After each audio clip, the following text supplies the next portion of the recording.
Train में गाना गाकर भीख मांग रही एक लड़की के हाथ पर जब एक लड़का एक बार में 2 लाख रुपया हाथ पे सीधा 500 का 4 जो गड्डी होता है रख देता है, और फिर जो होता है बहुत ही गजब का होता है। नमस्कार, प्रणाम, मैं दीपक कुमार। कहानी के इस नए एपिसोड में आप सभी का बहुत बहुत स्वागत है।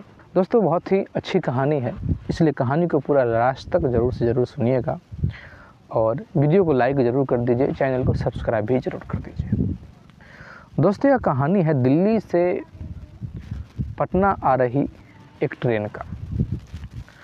राजू जो कि दिल्ली घूमने गया हुआ था अपने कुछ दोस्तों के साथ, क्योंकि इसका जो दोस्त था दिल्ली में रहता था। दोस्त के पास गया हुआ था घूमने के लिए।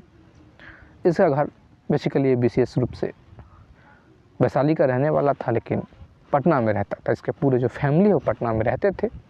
घर वैशाली में था, पटना में रहता था और दिल्ली घूमने के लिए गया हुआ था। दिल्ली से रिटर्निंग आ रहा होता है। दिल्ली में संपूर्ण क्रांति एक्सप्रेस जो है सुपरफास्ट है, उसमें सीट नहीं मिलता है इसको सीट। तो फिर सोचता है करे तो क्या करे, तो ये डिसाइड करता है कि ऐसा है कि हम घूमने के लिए ही आए हैं, तो ट्रेन चेंज करते हुए हम चले जाएंगे। और क्या होता है कि कानपुर तक ट्रेन तो इसको मिलता है, और कानपुर से सोचता है कि हम पैसेंजर जो होता है ट्रेन उसको पकड़ते हुए, ताकि एक फ्री भी रहेगा और उसके बाद धीरे धीरे जाएंगे घूमने के लिए आए हैं, बढ़िया से घूम लेंगे। तो कानपुर से हम इलाहाबाद तक चले जाएंगे, प्रयागराज तक, प्रयागराज के बाद फिर अपना ट्रेन चेंज कर लेंगे। पूरा इसके था कि भाई मोबाइल पर अपना रूट चेक कर लिया था कि कैसे कैसे जाना है। संयोग ऐसा होता है कि जैसे ही कानपुर में एक पैसेंजर ट्रेन में बैठता है, तो वहाँ एक लड़की जो होती है गीत गाती हुई दिखाई पड़ती है। वो लड़की गीत गा रही थी, लोगों से पैसा मांग रही थी। लड़की अभी 4-5 कंपार्टमेंट दूर ही थी। उसका आवाज़ आता है, लड़की की तरफ देखता है झांक के, तो 1 सेकंड के लिए दोनों का जो नज़र होता है मिलता है। फिर लड़की जो होती है अपना गीत गाने लगती है। लोगों से पैसा हाथ ऐसे कर रखी है, गीत गा रही है। जवान लड़की है और फिर इस प्रकार से गीत गा रही है। बड़ा ही ये दुर्भाग्यपूर्ण था। इसके मन में आता है कि कोई बात नहीं, शायद धंधा करने वाली धंधा कर रही होगी। एकदम से क्या होता है कि वो लड़की गीत गाती हुई इसकी तरफ आती है, बढ़ती चली आ रही थी। ये बस उस लड़की को देख ही रहा, ताकि रहा है। लड़की कई बार अपना नज़र जो होती है ऊपर करती है, क्योंकि एक होता है ना कि भाई कि अभी भी वो देख तो नहीं रहा है। वो लड़की जब भी नज़र ऊपर करके देखती है तो उसको पता चलता है कि वो लड़का हमको देख ही रहा है। इस लड़के का नाम राजू है। वो जो लड़की थी गीत गाने वाली, उसका नाम चंपा है। तो चंपा जो होती है वो बार बार इस चीज़ को नोट कर रही थी कि वो जो लड़का है, राजू नाम का जो लड़का है, नाम नहीं जानती थी कि एक लड़का हमको बार बार देख रहा है। लड़का भी देखने में बहुत बढ़िया है, अच्छा कपड़ा वपड़ा पहन रखा है, लेकिन जनरल कोच में है। लड़की को भी पता है कि जनरल में आ रहा है तो सिंपल ही होगा। गीत गाते हुए बिल्कुल नज़दीक में चली आती है। लड़की को भी लगता है कि शायद लड़का हमको पैसा देगा। सब लोग कोई 5 रुपया, कोई 2 रुपया देता है, लड़का 50 रुपया तक तो देगा है। और इसीलिए 1-2 बार और वो लड़की देख लेती है कि जाएंगे देख लेंगे तो कुछ पैसा देगा ये। क्योंकि वो लगभग 1-2 महीने से वो काम कर रही थी, तो उसको पता था कि किस प्रकार से लोग पैसा दे देते हैं। अब क्या होता है कि राजू जो होता है, सामने जैसे ही वो आती है तो गीत गा के वो निकल देती है। 1 भी रुपया राजू उसके हाथ में नहीं देता है। 1 भी रुपया नहीं देता है तो फिर थोड़ा सा उस लड़की को ख़राब लगता है। तो वो थोड़ा गुस्सा, मतलब कह सकते हैं कि नाराज़गी जताते हुए थोड़ा सा वहाँ से वो निकल देती है। फिर दूसरे डब्बा में चली जाती है, फिर अपना गीत गाने लगती है, पैसा मांगने लगती है। जब नज़र वो पीछे की ओर देखते हैं तो पता चलता है कि वो लड़का तो फिर सामने खड़ा है। सामने के मतलब दूर एक सीट पे जाके बैठा हुआ है। गजब है, क्योंकि इस प्रकार का इसके साथ, चंपा के साथ भी पहली बार हुआ था। हाँ, लड़के देखते हैं, लड़के ताकते हैं, लेकिन इस प्रकार से नहीं हुआ कि जो लड़का उस डब्बा में मिल गया हो, पीछा करते हुए इस डब्बा में भी आ गया हो।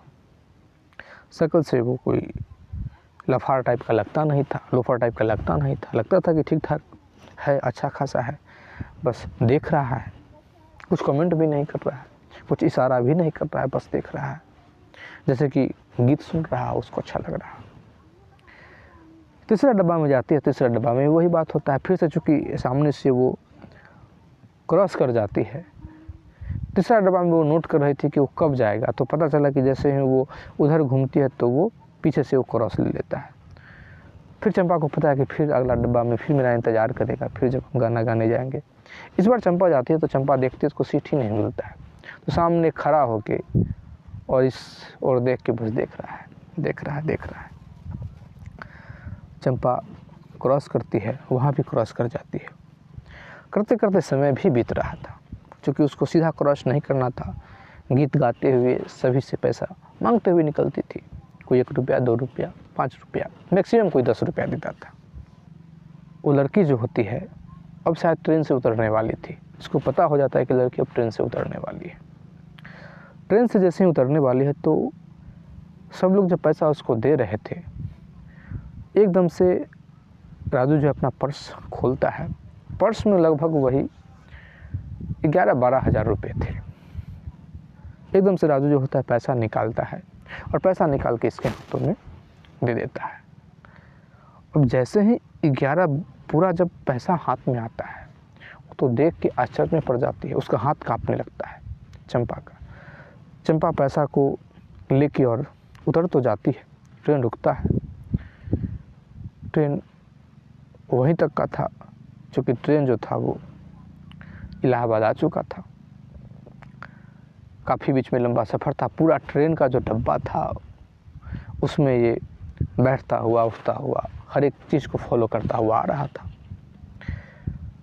एकदम से क्या होता है कि चंपा उतरती है, लगभग समय 7:30 अंधेरा हो गया था। राजू क्या करता है कि राजू भी उतर जाता है।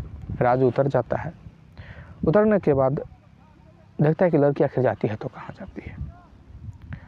लड़की वहाँ से निकलती है, लड़की को पीछे पीछे फॉलो करता हुआ जाता है, इस प्रकार से कि वो हमको देखे ना, हमको जाने ना कि हम उसका फॉलो कर रहे हैं। जिधर जिधर लड़की जाती है उधर उधर राजू जो होता है फॉलो करता है, फॉलो करता हुआ पीछे पीछे जाता है। लड़की जो होती है स्टेशन से अपने गांव की तरफ जाती है, राजू भी पीछे पीछे उसी रास्ते में जाता है। उसी रास्ते में जाता है तो फिर इतना उसको एहसास हुआ, क्योंकि आज पैसा जो थी वो कुछ कम ले गई थी। चंपा जो थी, जो भी राजू पैसा दिया उसको अलग रख ली थी। पैसा कुछ कम गया था। राजू पीछे पीछे जाता है, घर के पीछे चला जाता है। तो थोड़ा दूर सुनता है कि क्या होता है, ये जाती है, किस प्रकार से घर के लोग रिएक्ट करते हैं। तो पता चला कि इसकी जो माँ है वो गाली दे रही है, कह रही कि इसमें तुम्हारे शादी के हम पैसा जोड़े या अपना घर का खर्चा चलाएं या तुम्हारे बाप का इलाज करवाएं। ये बड़ा कंफ्यूज था कि आखिर ऐसा कोई माँ कैसे कर सकती है, इस प्रकार से बर्ताव करे। लड़की पूरा दिन ट्रेन में गीत गाती है, भीख मांगती है, तरह तरह के लड़के, तरह तरह के लोगों की नज़रों से बच के आ जाती है। पता नहीं किसका नज़र कब बिगड़े, इसके साथ क्या कुछ करते, घटना का अंजाम देते। इस बात को इसको पता था राजू को कि किस प्रकार से लड़की झेलती है, किस प्रकार से पैसा इकट्ठा करके लाती है।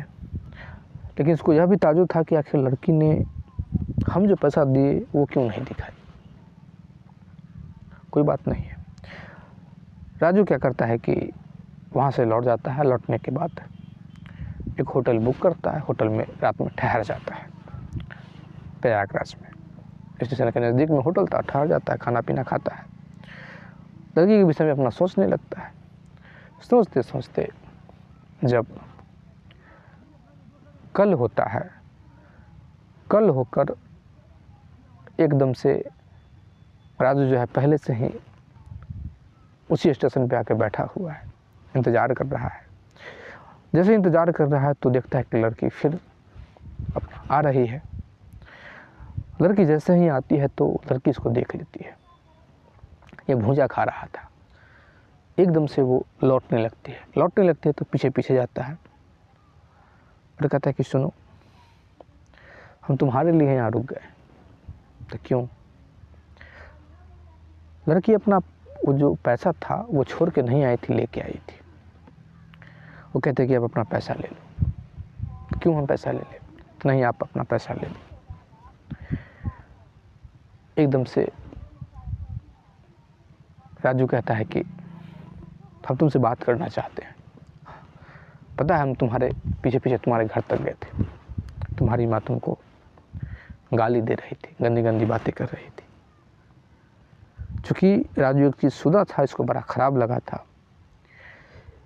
कि अगर तुमको गीत गाने से, भीख मांगने से तुमको पैसा नहीं पुर रहा है, नहीं हो पा रहा है, तो किसी के साथ सो जाओ, धंधा करो, लेकिन पैसा दो, तभी तुम्हारी शादी होगी, तुम्हारे बाप का इलाज होगा, घर का खर्चा चलेगा। इतना पता था कि एक माँ ऐसा नहीं कर सकती है। तब जाके चंपा जो होती है रोने लगती है। रोते हुए कहते हैं कि हमारी माँ दरअसल मर चुकी है, हमारी जो सौतेली बहन है, भाई है, वो स्कूल में पढ़ता है, पिताजी बीमार हैं और इसलिए हमको ये काम करना पड़ रहा है, मजबूरन में हमको ये काम करना पड़ रहा है, हमसे करवाया जा रहा है। एकदम से राजू को लगता है कि जो चीज़ फिल्मों में देखते हैं, शायद फिल्म भी समाज का एक आईना ही होता है, जो समाज में होता है शायद उसी चीज़ को फिल्म में फिल्माया जाता है। और इसीलिए राजू भी बड़ा दुखी होता है। कहता है कि क्यों कर रहे हो, शादी करने के लिए कर रही हो? वो हाँ में सर हिलाती है। क्या तुम्हारा विश्वास है कि तुम्हारी माँ जो है, सौतेली माँ है, कि तुम्हारी शादी करवा देगी पैसा ले, या वो अपनी बेटी का शादी करेगी? तुमसे कितनी छोटी है वो? तो हमसे लगभग 5 साल छोटी है, वो भी अब लगभग जवान हो चुकी है। राजू कहता है कि जब ऐसी माँ है तो तुम्हारी माँ तुमको शादी नहीं करवाएगी, बेच देगी तुमको। राजू की बात का बुरा उसको नहीं लगता है, चंपा को, चूँकि चंपा डेली गाली सुनती थी। चंपा घर छोड़ के जाती नहीं थी, क्योंकि चंपा को पता था कि हमारे पीछे कोई नहीं, हमारे पिताजी के साथ ये क्या करेगी पता नहीं। वो सिर्फ अपने पिता के लिए वहाँ रुकी हुई थी। एकदम से राजू जो होता है, राजू कहता है कि 1 मिनट रुको, सुनो, तुमको कितना पैसा चाहिए शादी के लिए? राजू कहता है कि ऐसा है कि हम तुम्हारी माँ को टेस्ट लेना चाहते हैं। ठीक है, तुम यहीं पे रहो, कहीं मत जाओ, स्टेशन पे भी मत रहो, हम एक रूम ले चुके हैं, उस रूम में तुम चले जाओ, तुमको हम भेज देते हैं, हम तुम्हारी माँ से बात करने के लिए जाते हैं। राजू एकदम से चंपा के घर पे पहुंचता है और कहता है कि हम आपसे बात करने के लिए आए हैं, हमको शादी करना है और हमारी पत्नी मर चुकी है। पता चला है कि आपकी लड़की शादी करने वाली है। तो एकदम से वो गुस्सा हो जाती है कि इस प्रकार से कौन शादी करता है, कौन बात करने के लिए आता है, शादी करने के लिए किसी को भेजा जाता है। राजू कहता है कि हम ऐसे ही बात करने के लिए नहीं आए हैं, इसमें आपका फ़ायदा है। हमको पता है कि आपकी सौतेली बेटी है और आप अपने बेटे को पढ़ा रहे हैं, उसके पढ़ाई में भी आपका खर्चा है। अगर कोई खर्चा उठा ले, कोई खर्चा दे दे, तो बताइए कितना रुपया में आप अपनी बेटी का शादी हमको करा सकते हैं, सौतेली बेटी का हमको दे सकते हैं। एकदम से वो जो होती है कहती है कि 4 लाख रुपए लेंगे। राजू कहता है कि 4 लाख में हो जाएगा। एकदम से वो कहती है कि हाँ 4 लाख में हो जाएगा। राजू कहता है कि हम 5 लाख रुपया देंगे आपको, लेकिन 1 लाख का आपको सामान देना पड़ेगा। सामान का मतलब है कि लड़की का कोई कुछ सामान मायके से जाता है, वो आप पूरी तरीके से 4 लाख रुपये आप अपने पास रख लीजिएगा, 1 लाख रुपये आप खर्च कर दीजिएगा। एकदम से खुश हो जाती है, कहते कब आ रहे हो? कुछ भी नहीं पूछती कि तुम्हारा घर कहाँ है, तुम्हारी बेटी को ले जाओगे तो क्या करोगे।